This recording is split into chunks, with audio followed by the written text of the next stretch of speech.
berkaitan dengan hadirnya kereta api di Hindia Belanda, khususnya Yogyakarta, ini tidak lepas dari kepentingan ekonomi.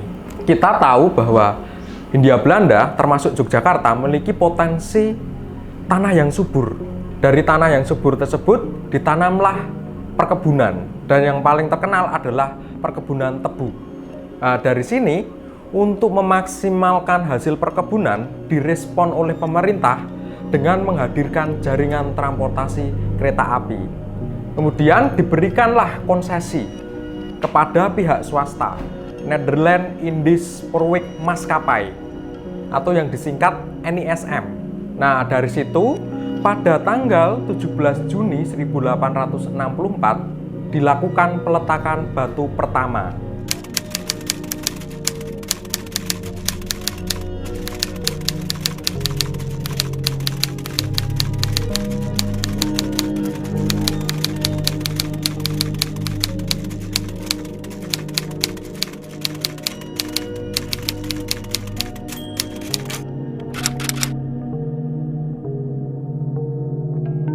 Melihat proses yang sudah dicapai NISM dan mendapatkan keuntungan yang besar, pemerintah juga tergiur. Kemudian mereka membangun perusahaan kereta api milik negara yang kita kenal Staatspoorwegen ataupun SS.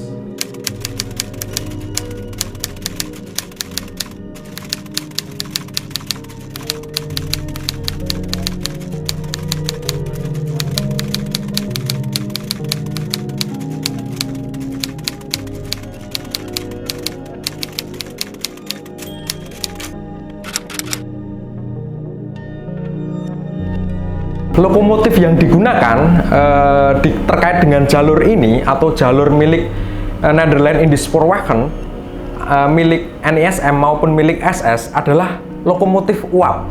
Lokomotif uap ini menggunakan bahan bakar kayu ataupun batu bara.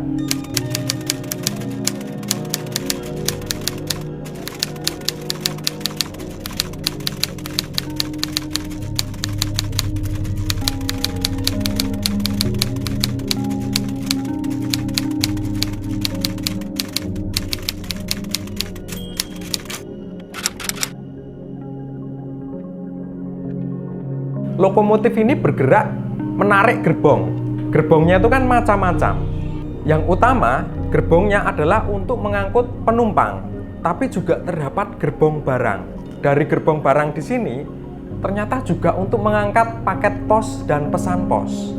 Karena sudah terjalin kerjasama antara pihak pos negara dengan pos perusahaan kereta api. Dengan adanya pengangkutan ini memberikan kemudahan untuk berkirim pesan. Karena sebelumnya menggunakan transportasi tradisional, itu banyak sekali mengalami tantangan dan masalah, seperti pembiayaan, waktu perjalanan yang lama, dan keamanan dari pesan ataupun surat pos yang dibawa. Sehingga ini menjadi jawaban untuk memberikan terobosan yang sangat jitu sekali untuk pengiriman pos ke seluruh wilayah Hindia Belanda, khususnya Jawa, karena jaringannya sudah terbentuk.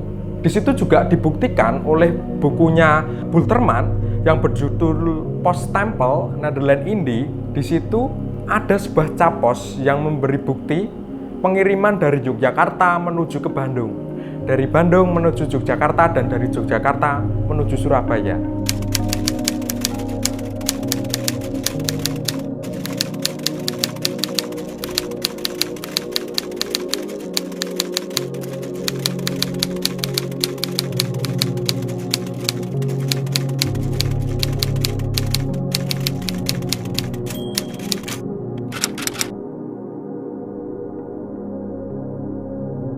Kita bisa fokuskan untuk khususnya wilayah Yogyakarta. Di sini kurang lebih ada beberapa lokasi pemberhentian di sepanjang jalurnya. Jalur yang digunakan, yang saya ceritakan ini adalah jalur milik pemerintah, Staatspoorwegen. Tapi di situ juga ada jalur milik swasta, Nederland Indisch Spoorweg Maskapai ataupun NISM. Di sini dapat dilacak jalurnya dari Surakarta itu melewati halte Brambanan, kemudian melewati halte Kalasan, Maguwo, kemudian sampailah di stasiun Tugu. Dari stasiun Tugu ini jalurnya masih dilanjut lagi ternyata. melewati halte Rewulu, halte Sedayu, Kalimenur, kemudian Sentolo, Wates, Kedungdang, sampai nanti itu adalah batas terakhir, sampai nanti dilanjutkan ke daerah Kroya. Ini adalah jalur milik Staatsverwagen pemerintah.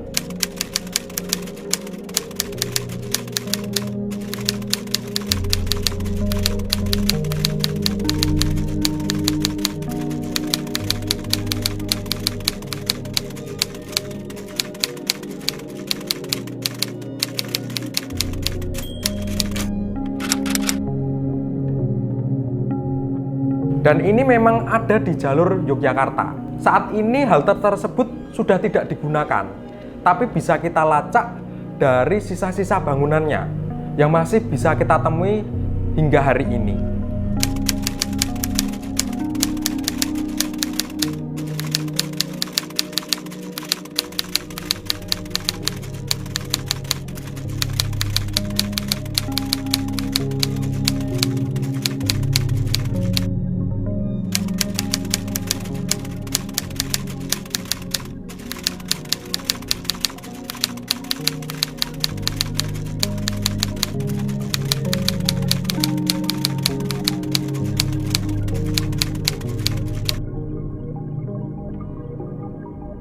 Terkait dengan kartu pos, fungsi awalnya atau yang utama adalah untuk mengirimkan pesan dari pengirim kepada penerima. Jadi di belakang kartu pos itu ada pesannya, seperti ini. Di sini ada cap, kemudian juga alamatnya pengirim. Tetapi pada perkembangannya, kartu pos itu juga difungsikan sebagai penanda suatu wilayah karena dapat digunakan sebagai arsip. Seperti halnya ini. Ini ada jembatan Kewek. Tidak jauh dari Kota Baru dan tidak jauh juga dari stasiun Tugu. Ini sebagai penanda penggambaran bahwa memang jembatan Kewek itu sudah ada sejak periode kolonial, yang memang dibuktikan melalui kartu pos. Jadi kartu pos ini sebagai arsip yang mengilustrasikan masa lalu. Kemudian ini juga ada gambar jalur kereta api milik Nederland Indisch Spoorweg Maskapai atau NISM. Ini adalah jalur dari Yogyakarta menuju William I atau Ambarawa.